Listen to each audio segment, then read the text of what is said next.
Hello guys, കുരള വോയിസിലേക്ക് എല്ലാ മച്ചന്മാർക്കും സ്വാഗതം. Guys കിട്ടി ഗൈസ് ഹോങ്കോങ്ങിൽ നിന്ന്. എന്തായാലും സാധനത്തിന് പേര് തണ്ടർ ബോൾട്ട് ജെറ്റ് X-2. ഇതാണ് സാധനം, കിടക്കാച്ച സാധനം കേട്ടോ. ക്വാളിറ്റി തണ്ടർ ബോൾട്ട് എല്ലാവരും കണ്ടേക്കണം. കുറേ ഉണ്ട്. ഇതിന് ഷാർപ്പർ ഇമേജ്, പിന്നെ റിമോട്ട് കൺട്രോൾ സുനിറ്റ് ഡ്രോൺ. ഇംഗ്ലീഷ് ഉണ്ട്, ഇറ്റാലിയൻ ഉണ്ട്, സ്വെൻസ് ഉണ്ട്, നോർസ്ക് ഉണ്ട്, കുറേ ഭാഷകളുണ്ട്. ഇനി നമുക്ക് അൺബോക്സിങ്. ആദ്യം നമുക്ക് പ്ലെയിൻ കിട്ടും. കുറേ ബുക്കോ കാര്യങ്ങളൊക്കെ ഉണ്ട്. ചൈനീസ് ഇല്ല, മണ്ണെന്നാ പാടാം. ഇതിവിടെ കിടക്കാം ഗായ്സ്. നമുക്ക് ഇത്രയും ഉണ്ട്. തല വെരുക്കുന്നു ഒന്നും കാണാം. നമുക്കത് പിന്നെ വായിക്കാം. ഇതാണ് നമ്മുടെ ഇതാണ് റിമോട്ട് കൺട്രോൾ. ഇത് ഓൺ ആക്കുന്ന സാധനം, ഇത് ഓഫ് ആക്കുന്നത്. ഇത് നമ്മൾ ഓൺ ആക്കും. ഇത് ഈ സ്വിച്ചിന് ഓൺ ആക്കുമ്പോൾ തീ ബട്ടൺ ഇങ്ങനെ ജസ്റ്റ് ഞെക്കിയാൽ മതി, ഇത് കറങ്ങും. എന്നിട്ട് നമ്മൾ എന്തോ കൊണ്ട് കുറച്ച് പാടാണ്. ഇവിടെ നമ്മളിങ്ങനെ വലിച്ചെടുത്താൽ മതി. ഇവിടെ ബാറ്ററി വെക്കാനുള്ള സ്ഥലമുണ്ട്. പിന്നെ ഈ സൈഡിലോട്ട് പോകാൻ ഈ സാധനമാണ് മോനെ മക്കളെ സാധനം കിട്ടും. ഇത് ഞെക്കുമ്പോൾ ഇങ്ങനെ കറങ്ങും. അടുത്തതാണ് നമ്മുടെ താരത്തിൽ താരം.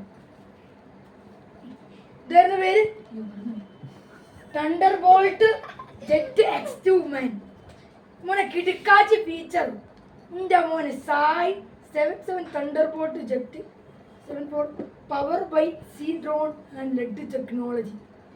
കുറേ കൊണ്ട് വായിക്കാനുണ്ട്, നമുക്ക് പിന്നെ വായിക്കാം. നമ്മളിത് ഇവിടാണ് ചാർജർ കുത്തുന്നത്. ഈ ഭാഗം കണ്ടോ, ഇവിടെ ഇത് ഓൺ ആക്കുമ്പോൾ വരും, ഇത് ഓഫ് ആക്കുമ്പോൾ ഇത് ഓഫ് ആക്കുമ്പോൾ ഇത് ഓൺ ആക്കുമ്പോൾ നമ്മൾ പറയാം.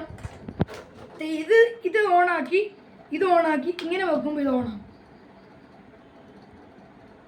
അത് കഴിഞ്ഞിട്ട് നമുക്ക് എന്താ പറയാനുള്ളത്?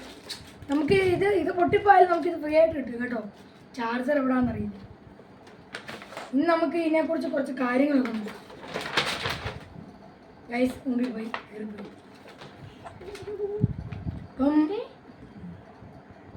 നമുക്ക് വേണേ USB ചാർജിലൊക്കെ കുത്തി വെക്കാന്ന് പറയണം. ഇതിൻ്റെ റൂൾസൊക്കെ ഒന്ന് വായിച്ചു തരാം. പിള്ളേർ കേൾക്കുന്നുണ്ടെങ്കിൽ കേട്ടോണം പറഞ്ഞേക്കാം. എന്നിട്ട് എന്നെ കമൻറ്റ് ഇട്ട് കുറ്റം പറഞ്ഞേക്കാം. ഇപ്പോഴേ പറഞ്ഞേക്കാം.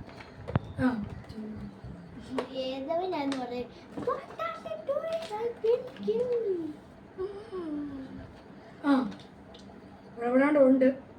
അതാണെന്ന് തോന്നുന്നു. Do not crush down into sand or ഡട്ട്. Drones grace may become close. കുറച്ച് കാര്യങ്ങൾ ഞാൻ അതിനകത്ത് പഠിച്ചു കഴിച്ചു. 12 വയസ്സുള്ള പിള്ളേർക്ക്, അല്ല 8 വയസ്സുള്ള പുറകിലുള്ള പിള്ളേർക്ക് ഇത് ഓടിക്കാൻ പറ്റില്ല. 8 വയസ്സുള്ള പിള്ളേർക്ക് ഓടിക്കാൻ പറ്റില്ല. നിങ്ങളുടെ മാതാപിതാക്കൾ ഉണ്ടെങ്കിലേ സാധനം ഉണ്ടാക്കാൻ പറ്റൂ, ഇല്ലെങ്കിൽ ജയിലിൽ കിടക്കും കേട്ടോ. സംഭവം സാധനം ഇങ്ങനെ പോയെങ്കിൽ മക്കളെ പിന്നെ കിട്ടൂല. അപ്പം video like, subscribe and share കേട്ടോ. കമൻറ്റ് ഇട്ടേക്കണം എന്തേലും. അപ്പം bye bye, Tata, good bye.